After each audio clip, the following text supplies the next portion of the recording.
Pessoal, por que o coach é tão desvalorizado aqui no Brasil?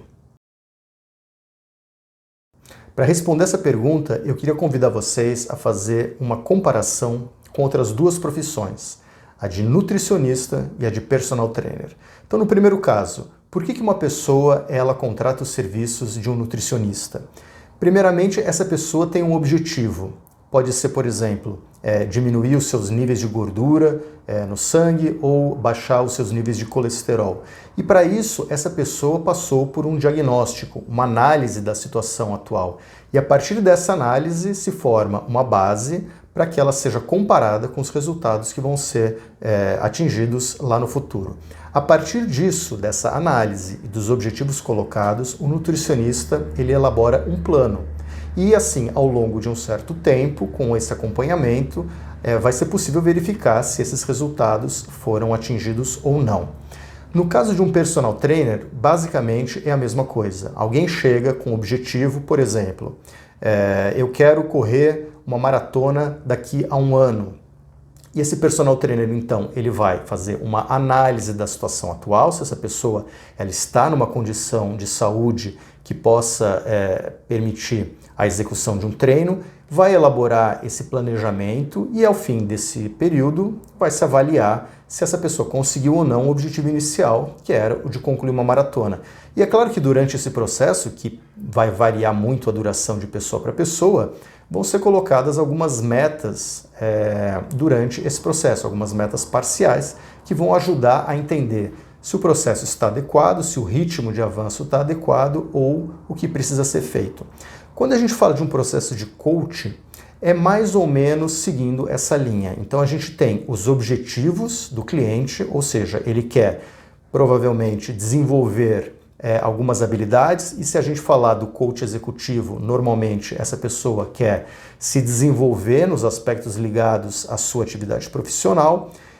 Existe então uma análise da situação atual, qual é o problema, os pontos de melhoria que aquele cliente ele enxerga, e a partir disso então o coach elabora um plano de desenvolvimento que vai ser aí levado ao longo de um certo período de tempo.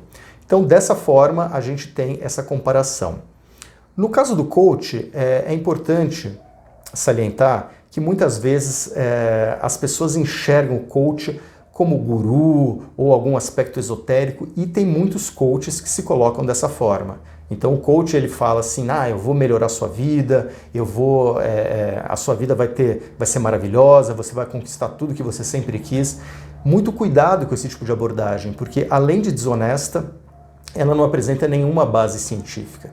Então como é que funciona um processo de coach?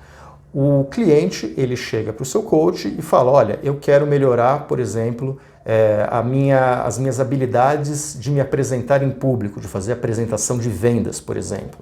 Então o coach ele vai chegar e fazer uma análise juntamente com o seu cliente de qual é a situação atual, quais são os pontos fracos, o que o cliente sente que ele precisa desenvolver, e a partir disso, utilizando uma série de ferramentas que também vão ser escolhidas de acordo com os objetivos e com o perfil do cliente. Então, a partir disso, vai ser traçado um plano para, depois de um certo período, se avaliarem os resultados. Então, se a pessoa ela tem problemas de fazer apresentação de vendas, depois de um certo período, pode ser 2, 3 meses, vai se avaliar como que essa pessoa está, se essa pessoa conseguiu atingir os resultados desejados. Então, assim, é muito importante que o objetivo ele tenha limites claros. O que a pessoa quer atingir? A partir disso vão ser selecionadas as ferramentas e a melhor metodologia. É muito comum, quando a gente está falando de coach executivo, que as pessoas elas cheguem para o seu coach e falem, olha, eu quero melhorar as minhas habilidades de liderança.